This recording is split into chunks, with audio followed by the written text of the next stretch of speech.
Assalamualaikum warahmatullahi wabarakatuh. Shalom, Om Swastiastu, Namo Buddhaya, Wedodong Tian, salam kebajikan. Baiklah, bertemu lagi bersama saya Putri Hamdania. Baiklah, pada kesempatan kali ini kita akan membahas mengenai multikulturalisme yang ada di Desa Palaksiring, Kecamatan Kedurang. Penasaran apa aja sih multikulturalisme yang ada di Desa Palaksiring, Kedurang? Ikuti videonya sebagai berikut.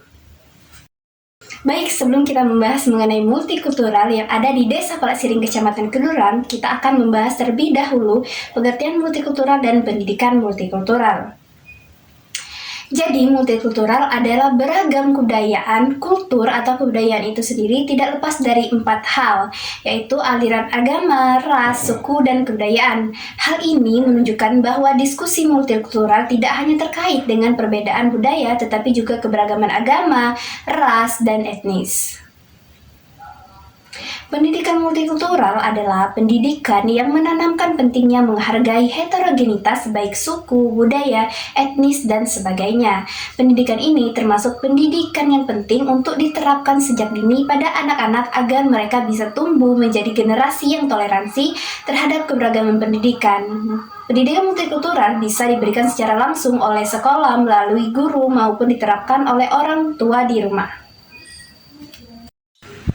Palaksiring merupakan salah satu dari 19 desa di wilayah Kecamatan Kedurang yang terletak 3 km ke arah barat dari kota kecamatan. Desa Palaksiring mempunyai luas wilayah seluas 2.205 hektar. Iklim Desa Palaksiring sebagaimana desa-desa lain wilayah Indonesia mempunyai iklim kemarau dan penghujan. Hal tersebut mempunyai pengaruh langsung terhadap pola tanam yang ada di Desa Palaksiring, Kecamatan Kedurang. Desa Palaksiring mempunyai jumlah penduduk 951 jiwa yang tersebar dalam suatu wilayah di desa. 100% penduduk Desa Palaksiring beragama Islam. Untuk sarana peribadatan di Desa Palaksiring itu sendiri hanya ada masjid dan musala. Selanjutnya, bahasa apa sih yang digunakan di Desa Palaksiring, Kecamatan Kedurang? Untuk bahasa sehari-hari yang digunakan di Desa Palaksiring yaitu bahasa Pasema, seperti contoh sebagai berikut. Kawan kau pesan. Sebetulnya aku tadi terbaca guntingan kau tadi. Hanya aku ngajung kau menang saja. Bulan depan ada kejuaraan pencak silat. Kang, insya Allah aku akan berlatih lebih keras lagi namanya. Nah, setelah kita mengetahui bahasa yang digunakan masyarakat Desa Palaksiring, Kecamatan Kedurang, selanjutnya kita akan membahas mengenai budaya apa saja yang ada di Desa Palaksiring, Kecamatan Kedurang. Budaya yang ada di Desa Palaksiring, Kecamatan Kedurang, Kabupaten Bengkulu Selatan itu sendiri terdiri dari beragam budaya seperti kayak nari, makan luwak, dan gitar tunggal. Pertama, kita akan membahas kayak nari. Apa itu kayak nari? Kayak nari adalah ritual yang dilakukan kepada anak perempuan yang berusia sekitar 5-7 tahun untuk menandakan bahwa anak baru tersebut akan memasuki usia balik. Kayak nari terdiri dari 2 kata, yaitu kayak dan nari. Kayak sesuai dengan ritualnya yang dilakukan di sungai. Sedangkan nari diambil dari ritualnya yang memang melakukan suatu tarian.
Baik, selanjutnya setelah kita membahas mengenai kayak nari, nah tradisi yang kedua yaitu ada rejung.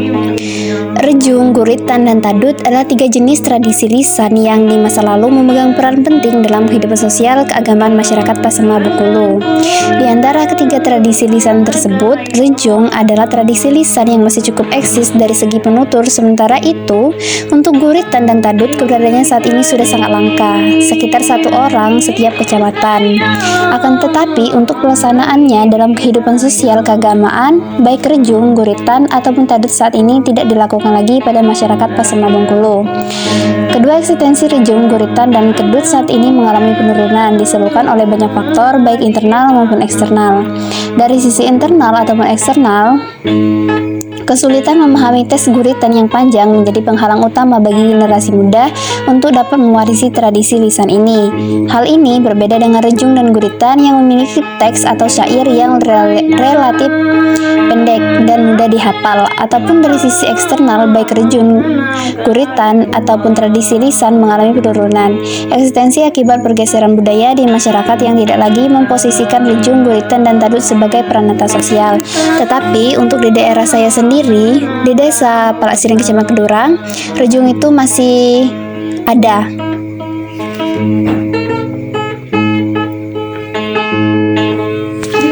Irama dan nada yang muncul dari tembang atau rejung ini memiliki nuansa estetika natural, dalam arti membawakan suara alam semesta yang pada dasarnya jarang orang tidak dapat mengapresiasinya. Nuansa estetika natural ini tidak hanya sekedar memenuhi konsumsi pemikiran energis, melainkan lebih kepada unsur kolbu sentimental. Jiwa insania yang terdalam dapat diraih, maka kadang-kadang tidak mengherankan jika unsur pemikiran tidak terlalu dominan, sehingga dapat memberi celah hidup dalam hati. Disitulah letak dari tembang ini, tentu saja sasarannya adalah manusia yang masih hidup secara batiniahnya.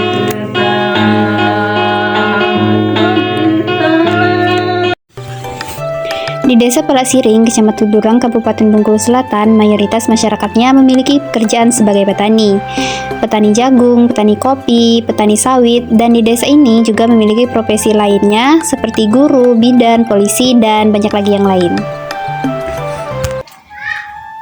Baik, itulah dia pembahasan kita mengenai multikulturalisme yang ada di Desa Palasiring, Kecamatan Kedurang, Kabupaten Bengkulu Selatan. Saya mohon maaf apabila ada kesalahan mengenai informasi yang saya sampaikan. Wabillahi taufiq wal hidayah. Wassalamualaikum warahmatullahi wabarakatuh.